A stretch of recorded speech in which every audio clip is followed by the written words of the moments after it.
What if I told you that 90% of people will live and die without ever realizing they were trapped inside an invisible pattern? Every morning they wake up thinking the same thoughts, doubting the same dreams, repeating the same habits, and slowly, year after year, their life stays exactly the same. Not because they are incapable, not because they lack intelligence, but because they never discovered the hidden law that silently controls their results. There's a reason some people rise from nothing, while others, equally talented, remain stuck for decades. It's not luck, it's not connections, it's not even hard work alone. It's something deeper, something internal, something almost invisible, and once you see it, you cannot unsee it. In the next few minutes, you're going to uncover this law step by step.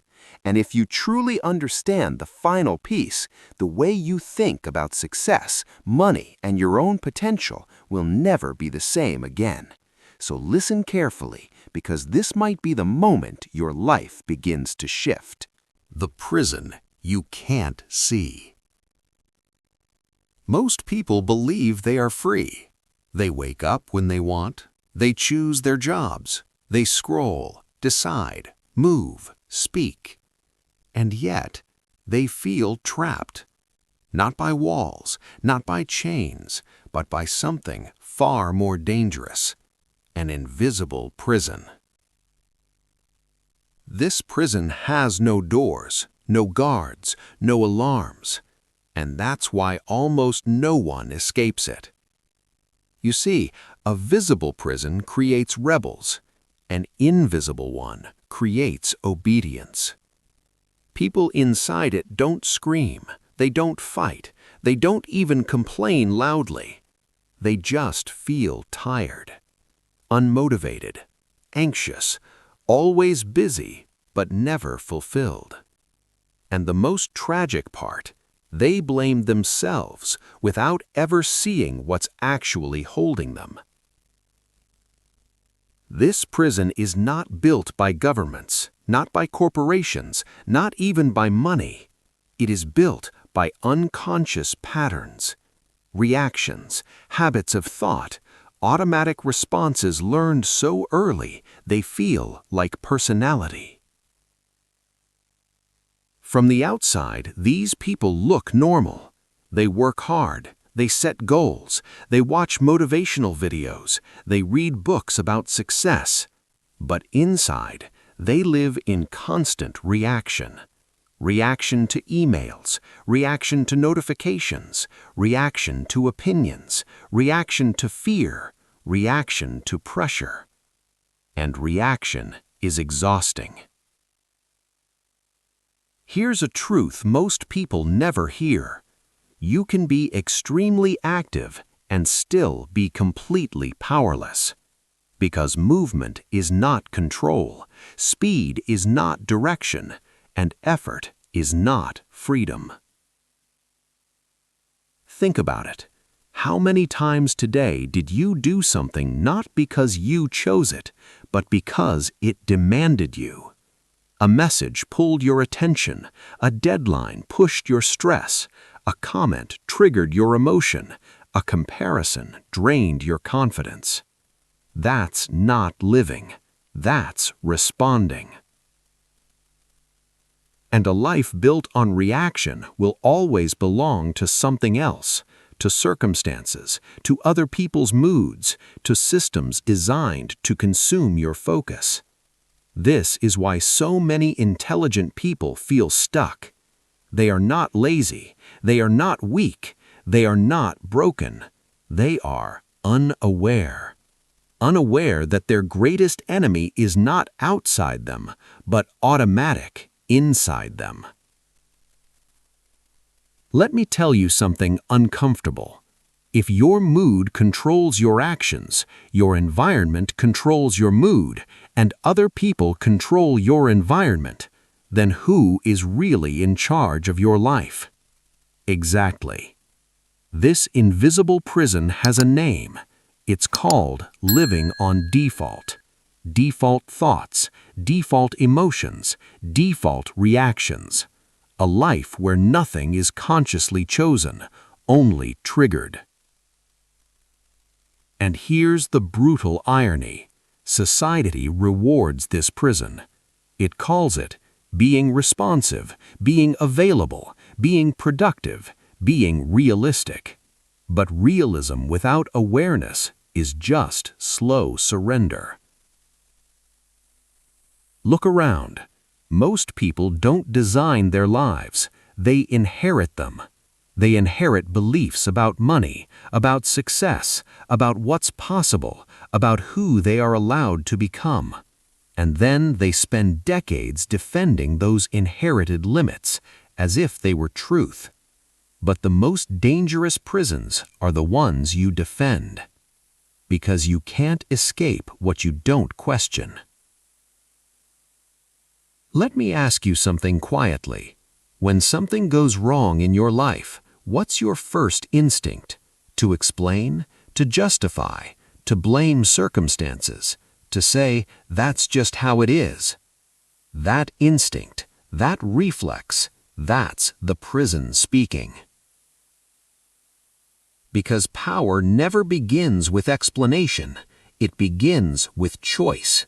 And most people never reach power because they never slow down enough to notice where choice actually lives. Here's the shift everything depends on. Between what happens to you and how you respond to it, there is a space. A small, silent space. And inside that space lives your freedom. But if you live fast, distracted, emotionally hijacked, you never see that space. You just react, again and again and again. This is why the first step to any real success has nothing to do with money, nothing to do with strategy, nothing to do with hustle. It starts with awareness, seeing the prison. Because once you see it, it starts to lose power. In the next chapter, we will talk about the moment everything changes. The moment a person stops living as a reaction and starts living as a cause. That moment is rare, quiet, uncelebrated, but it is the dividing line between those who remain trapped and those who build lives that feel calm, powerful, and intentional. This is only the beginning. Stay with me. Reaction is poverty. Most people believe poverty is about money, but poverty begins much earlier than the bank account. It begins in the mind, in the way a person responds to life.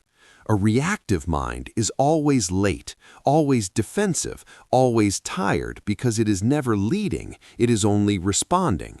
Reacting to emails, reacting to noise, reacting to pressure, reacting to fear, reacting to other people's expectations and opinions. And when your life is built on reaction, you are never in control. You are always catching up, always fixing, always explaining, always apologizing, always surviving. Reaction feels normal because everyone around you lives there, but normal is not powerful. Reaction is the lowest position a human being can live from because your inner state is controlled by outer events. And when the outside decides how you feel, how you act, and how you choose, then your future is no longer yours. It belongs to whatever is loudest, whatever is urgent, whatever is closest. Most people wake up already behind. Their phone tells them what matters. Notifications decide their focus. Other people's moods decide their emotions. Deadlines decide their priorities. And by the time the day ends, they feel exhausted without knowing why. Because reacting consumes more energy than creating.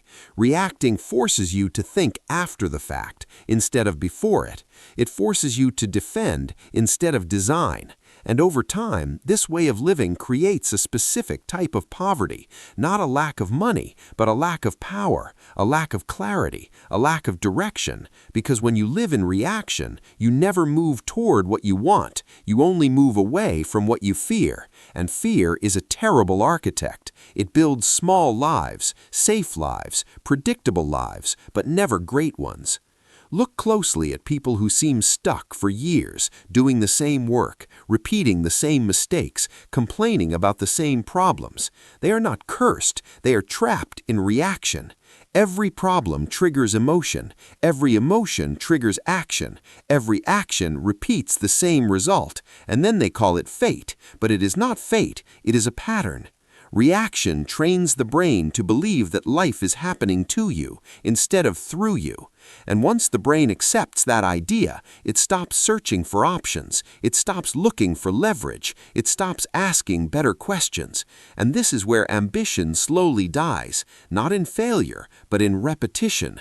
The same reactions produce the same days produce the same years, and one day the person looks back and calls it life, when in reality it was maintenance. Here's a truth that separates leaders from followers, rich from poor, calm minds from anxious ones. Leaders decide internally even when they move fast externally. They are not controlled by emotion. They are not dragged by impulse. They do not let urgency replace importance. They choose their response before the world chooses it for them. And this choice is invisible. No one applauds it. No one sees it. But it changes everything. Because the moment you stop reacting, you start directing. You stop living at the mercy of circumstances and start using circumstances as raw material. Reaction says, I can't help it. This is just how I am. Choice says, this happened. Now what will I do with it? Reaction waits for motivation. Choice acts from values. Reaction asks, how do I feel? Choice asks, who do I decide to be? And this difference compounds over time, silently, ruthlessly, predictably. Reaction keeps you busy. Choice makes you effective. Reaction keeps you emotional. Choice keeps you grounded. Reaction spends energy. Choice multiplies it. And this is why reaction is poverty, because it keeps you working harder for less control, less peace, and less progress. The poorest people are not always the ones with the least resources. They are the ones with the least choice in their own behavior. They are predictable. They are programmable. They are easy to manipulate because their buttons are exposed. Push the right trigger and they respond immediately.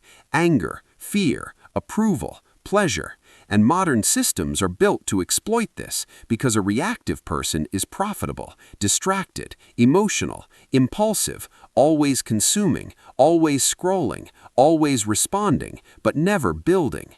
Power is the ability to delay reaction. Power is the ability to observe emotion without obeying it. Power is the ability to stand between stimulus and response and choose consciously. And this ability is not talent. It is trained. It is built the same way muscles are built, through awareness, through repetition, through discipline. And the moment you start practicing it, even imperfectly, your life begins to change, because instead of being pulled by the day, you begin to pull the day toward you. Instead of being shaped by pressure, you begin to shape outcomes. Instead of living at effect, you move into cause. And this is the turning point most people never reach, because it requires something uncomfortable. It requires responsibility without excuses, ownership without blame, and patience in a world addicted to speed.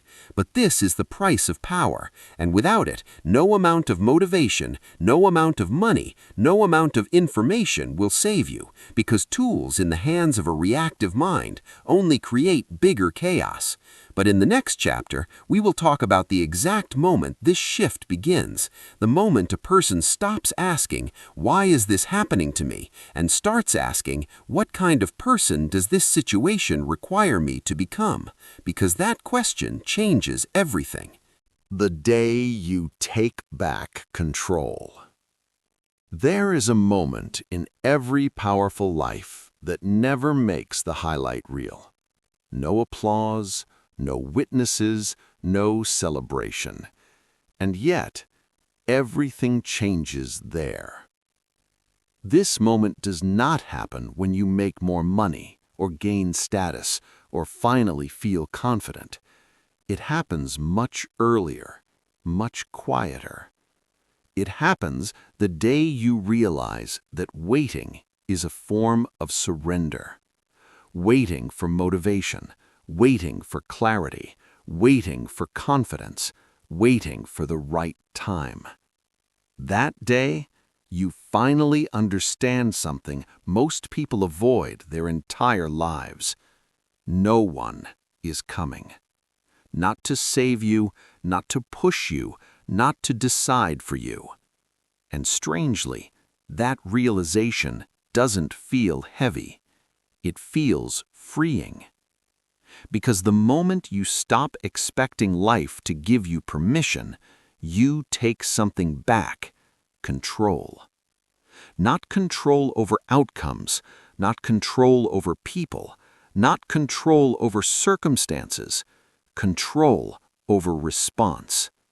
This is the shift from victim to author, from effect to cause. Most people misunderstand responsibility.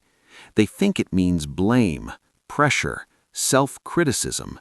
But true responsibility is not punishment. It is power. Because the person who takes responsibility is the only one who can change anything. Look closely at people who feel stuck. They often say the same phrases. This is just how things are. I had no choice. That's just my personality. The system is against me. These sentences sound harmless, even logical, but they carry a hidden message. I am not the source. And when you don't see yourself as the source, you wait. You wait for conditions to improve. You wait for confidence to arrive. You wait for clarity to appear. And waiting quietly steals years.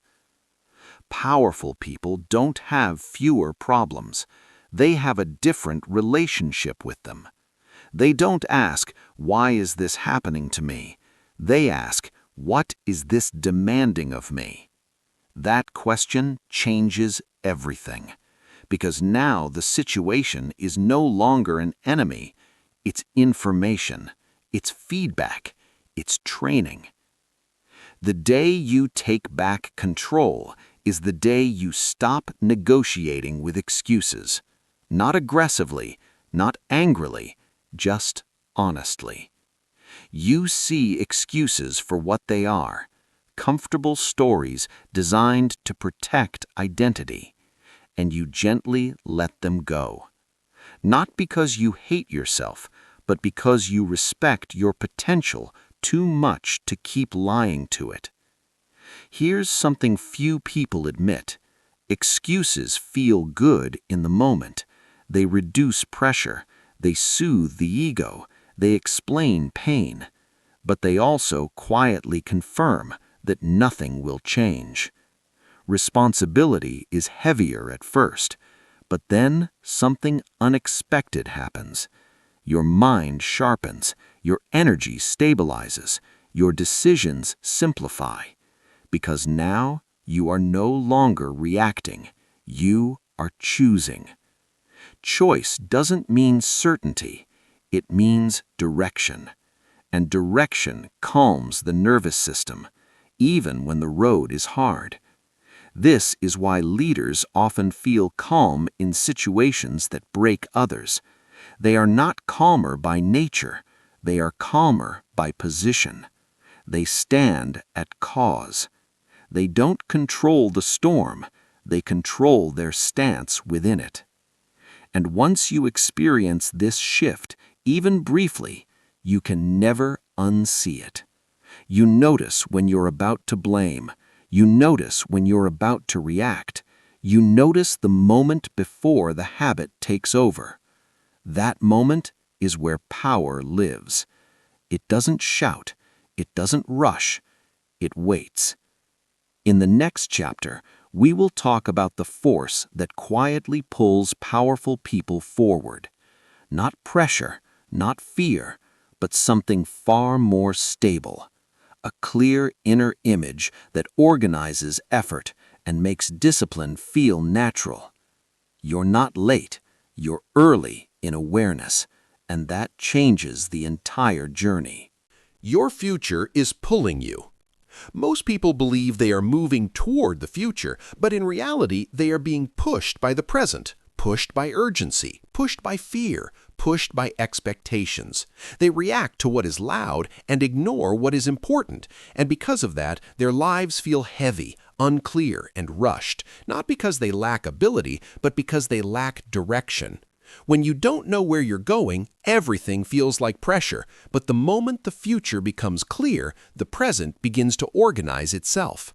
Powerful people do not live day to day, they live from an inner picture, a quiet image of who they are becoming, and this image pulls them forward without shouting, without force. It doesn't demand, it attracts.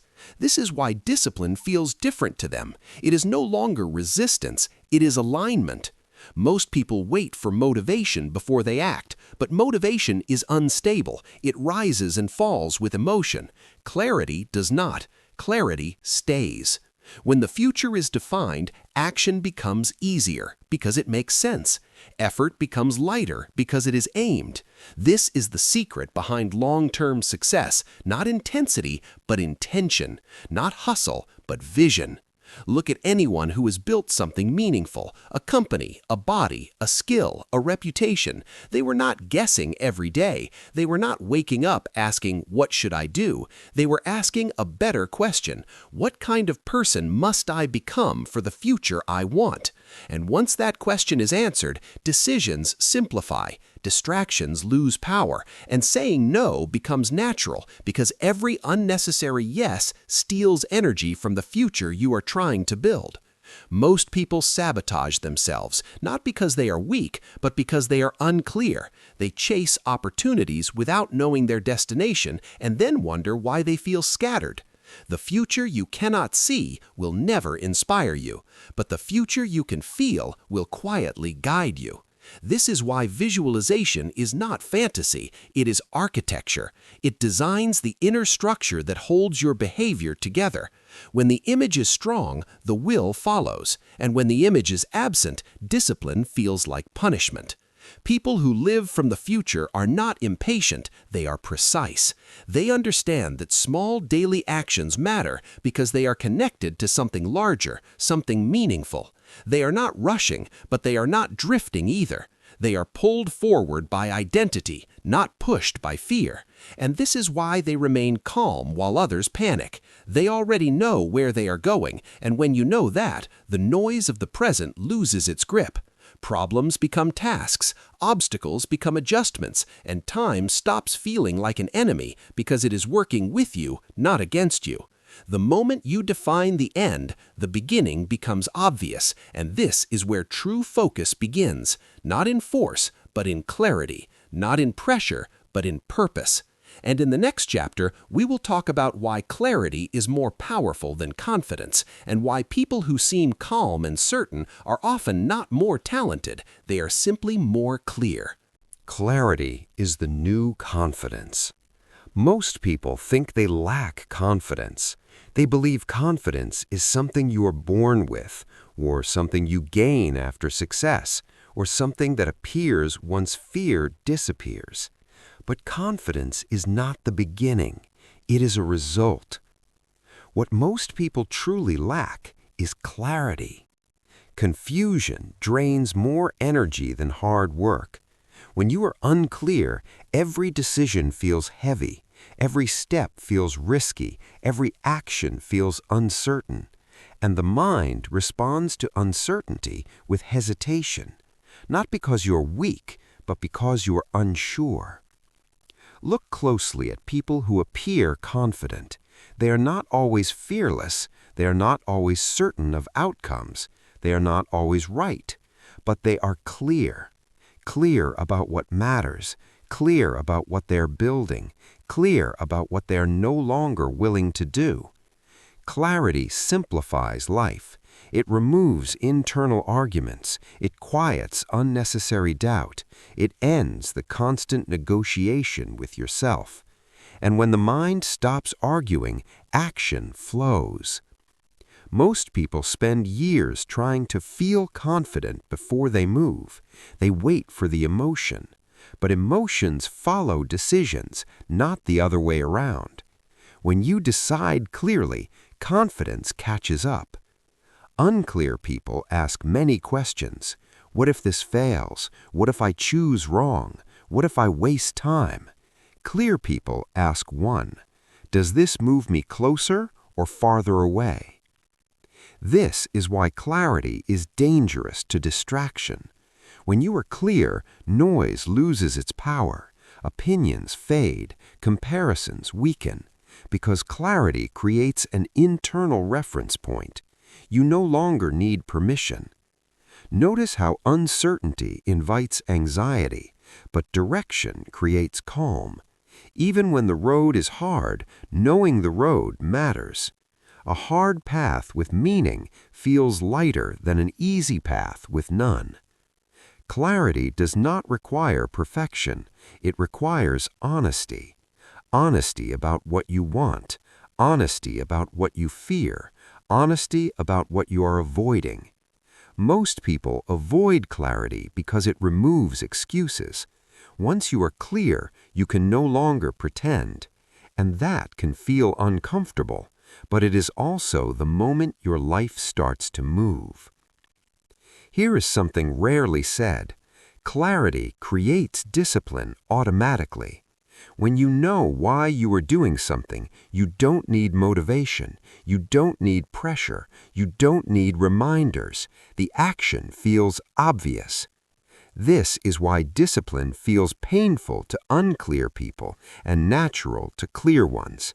It's not willpower, it's alignment. When your actions match your direction, the mind relaxes, energy returns, focus sharpens, and confidence quietly appears. Not loud confidence, not arrogance, but a calm certainty.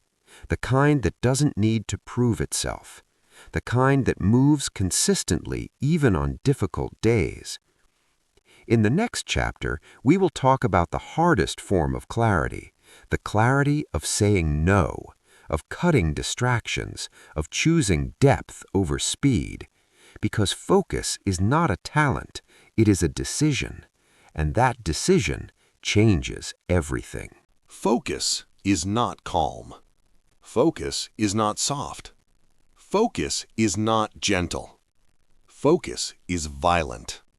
Not toward people, but toward distraction. Every time you focus, you destroy something. You destroy options. You destroy comfort. You destroy the illusion that you can have everything. Most people don't lack time. They lack the courage to eliminate. They want progress without sacrifice. They want results without discomfort. And life never works that way. Every meaningful life is built on brutal decisions. What to ignore, who to disappoint, which door to close permanently. The reason most people stay average is not because they aim too low. It's because they aim at too many things. Distraction feels harmless, but distraction is expensive. It steals depth. It steals mastery. It steals momentum. And worst of all, it steals identity. When you give attention to everything, you become nothing.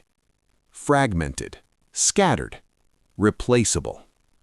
The world trains you to stay distracted. Endless content, endless opinions, endless urgency. Because a distracted mind is easy to control, easy to sell to, easy to program, easy to exhaust. Focus is rebellion. It says, I decide what matters. And decision always creates enemies. People will call you selfish, rigid, obsessed. Let them. You were not born to be accessible. You were born to be effective. Focus demands cruelty toward weak impulses. The impulse to check, to scroll, to respond, to feel busy. Busy is the drug of the unimportant. Every yes costs you something. Time, energy, reputation, future. And most people say yes without ever checking the price.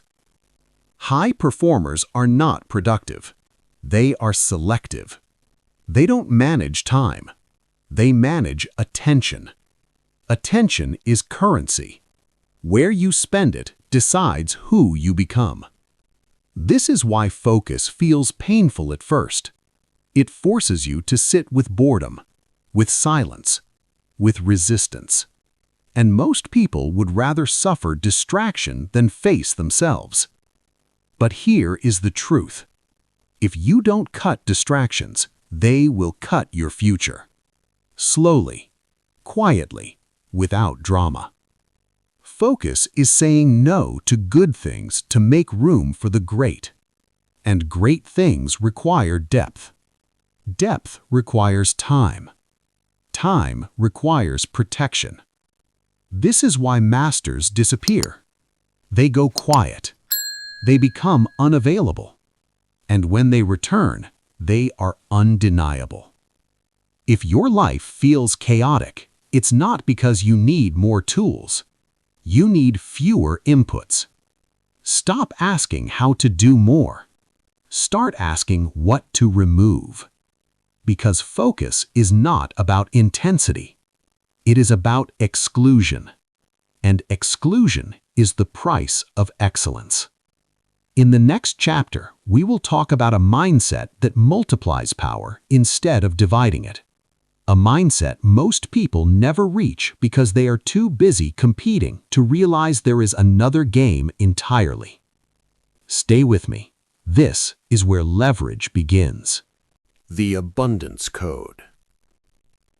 Most people live as if life is a competition, as if there is not enough time, not enough money, not enough opportunity, not enough attention. And when you believe there is not enough, everything becomes a threat. Other people's success feels personal. Other people's growth feels dangerous. Other people's ideas feel like theft. This mindset does not make you ambitious, it makes you small. Because scarcity shrinks perception.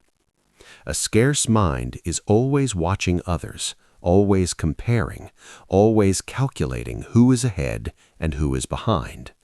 And comparison quietly poisons joy. It turns progress into pressure and potential into paranoia.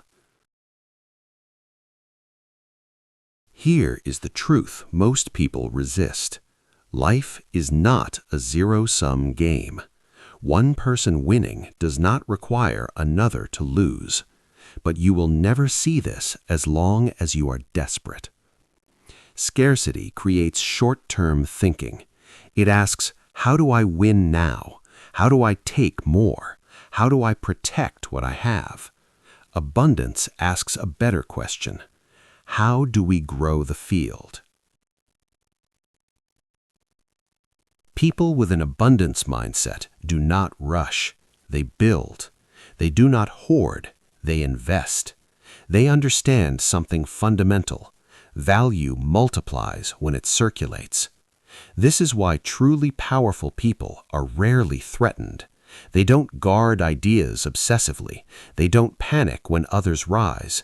They don't need to be the loudest. They know their value is renewable.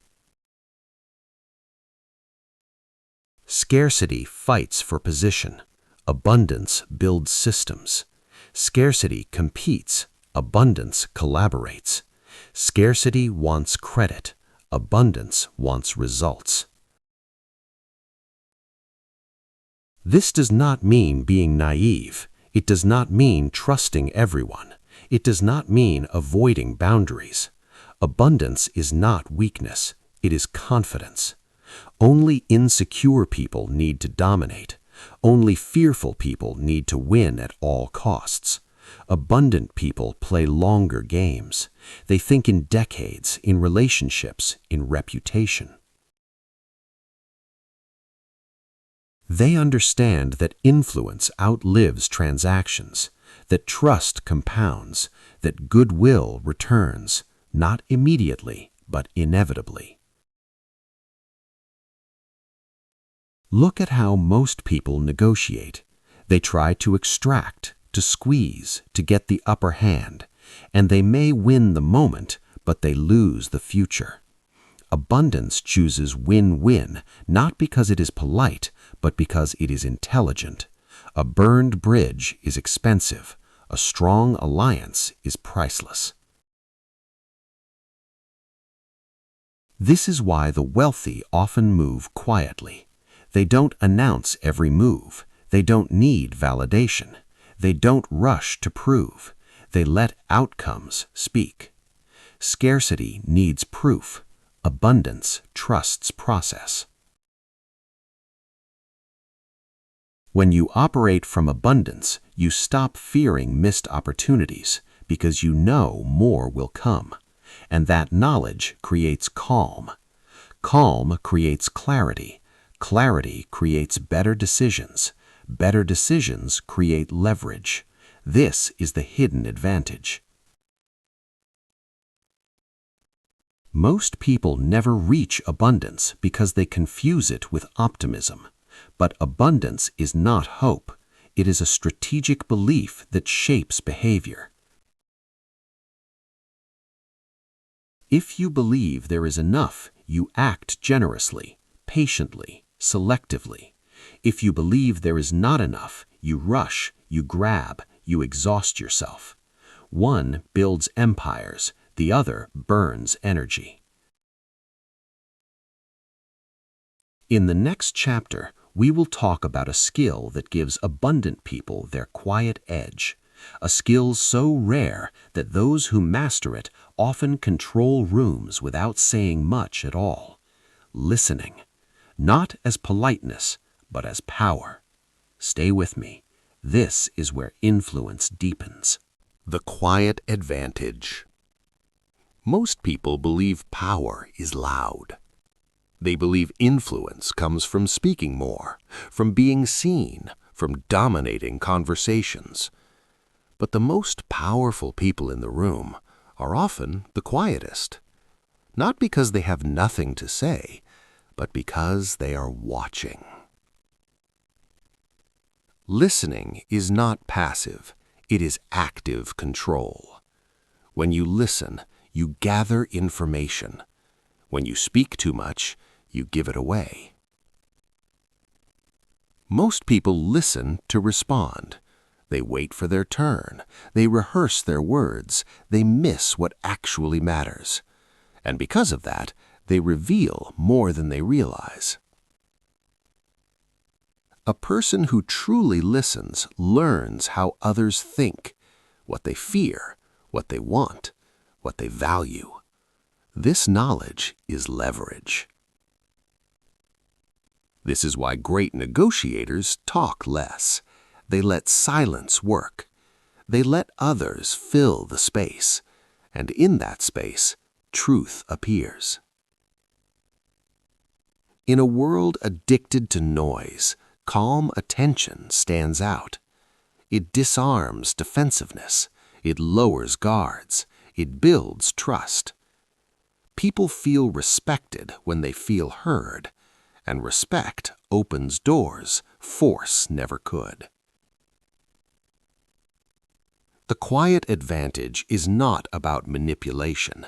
It is about awareness, understanding before acting, observing before deciding. Powerful people don't rush conclusions. They collect patterns. They notice inconsistencies. They hear what is said and what is avoided. Silence makes most people uncomfortable. They rush to fill it. They over-explain. They justify. and in doing so, they expose their position. The listener gains clarity, while others lose it. This is why leaders ask better questions instead of giving quick answers. Questions invite depth. Answers end conversation. Listening also builds patience, and patience is a strategic advantage. Impatient people reveal urgency.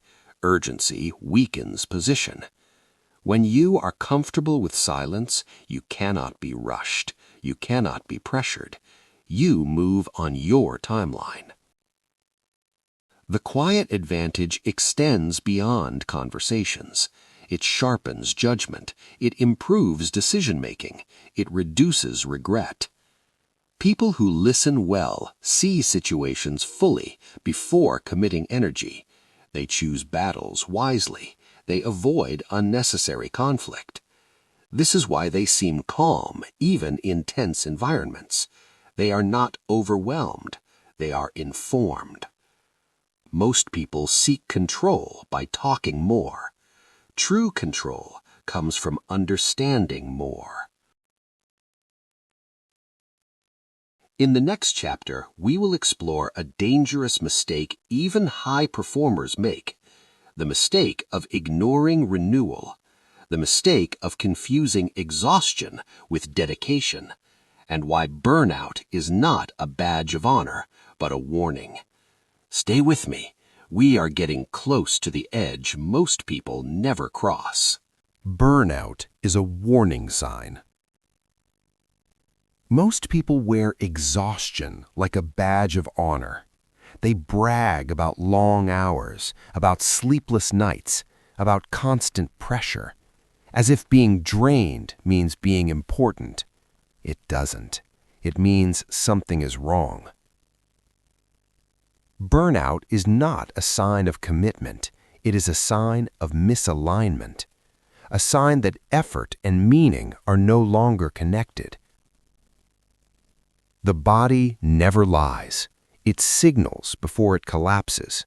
Loss of focus, irritability, mental fog, emotional numbness. These are not weaknesses. They are warnings. High performers often ignore them. They push harder. They double down. They override rest. And in doing so, they burn the very system they depend on. Burnout doesn't come from work. It comes from working without recovery, from constant output without renewal. Even machines require maintenance, but humans expect themselves to operate endlessly. True strength includes restraint, knowing when to push and when to pull back, knowing that rest is not stopping, it is preparing. The most effective people do not work the longest hours. They protect their energy. They design recovery into their lives. Burnout creates tunnel vision. It narrows thinking, reduces creativity, increases reactivity. It pushes people back into the prison of reaction. This is why burnout is dangerous, not because it slows you down, but because it changes who you become. Exhausted people make short-term decisions. They choose relief over progress, comfort over vision. Rest is not weakness, it is strategy. Renewal sharpens judgment. It restores patience, stabilizes emotion, rebuilds clarity. Those who last understand cycles, push, recover, integrate. This rhythm creates longevity. Burnout is the cost of ignoring your limits. Renewal is the reward for respecting them. If you want power that lasts, you must learn to step away before you break. In the next chapter, we will talk about daily renewal, not dramatic changes, small, quiet practices that compound over time. the kind of growth no one sees until it's impossible to ignore. Stay with me. The final layer is coming. Daily renewal. Silent growth. Most change does not happen in breakthroughs. It happens in quiet repetition, in small actions done consistently when no one is watching and nothing feels dramatic. People search for transformation as if it must arrive loudly, a sudden realization, a massive opportunity, a radical shift. But real growth is rarely impressive in the moment. It is subtle, almost invisible. Daily renewal is not about doing more. It is about returning to center, resetting the nervous system, clearing mental residue, reconnecting effort with intention. Those who grow steadily do not rely on intensity. They rely on rhythm.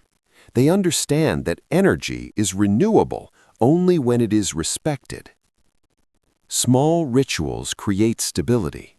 A few minutes of silence, intentional movement, honest reflection. These acts seem insignificant, but they accumulate. What you repeat daily becomes automatic, and what becomes automatic defines who you are. Silent growth does not seek validation. It does not announce itself. It compounds quietly until results appear undeniable. This is why consistency outperforms talent. Talent spikes.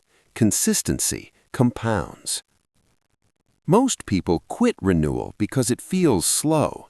They want proof. They want reassurance. But renewal works beneath awareness. It reshapes identity. Daily renewal also sharpens perception.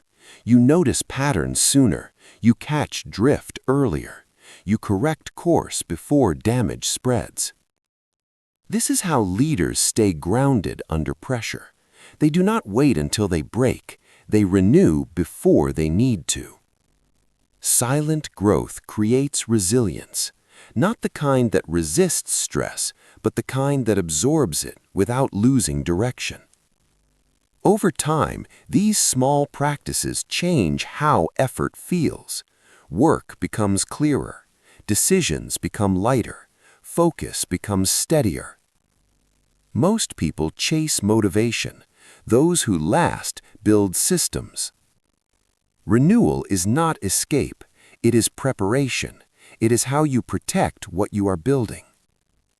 In the next chapter, we will bring everything together. The final principle, the law that explains why all of this works and why success always begins inside before it appears outside. Stay with me.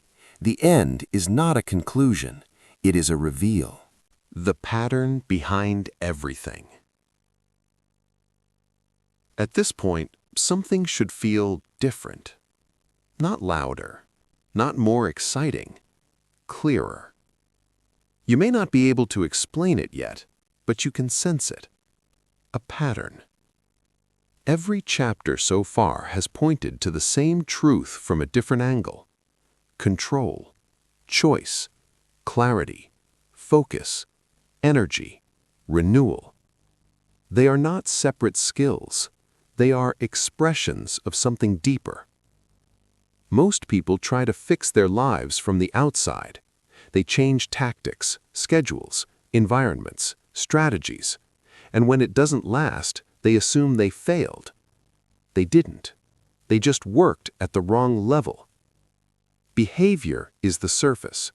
Under it is habit. Under habit is belief. Under belief is identity. And identity is the source. This is the pattern most people never see. They try to change what they do without questioning who they are being. But every action answers a question. What kind of person does this? If you don't consciously answer that question, your past will answer it for you. Old patterns, old fears, old definitions. This is why effort alone is unreliable. You can force behavior temporarily, but identity always pulls you back. Lasting change only happens when behavior aligns with identity, when discipline feels natural because it matches who you believe you are.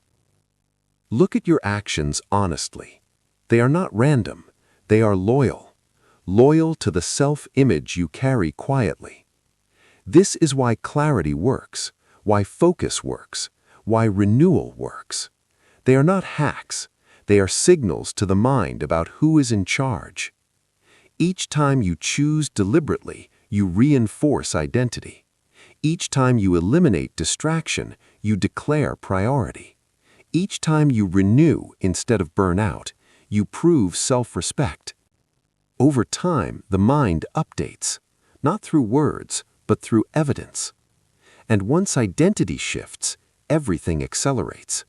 Decisions simplify, resistance fades, consistency becomes normal.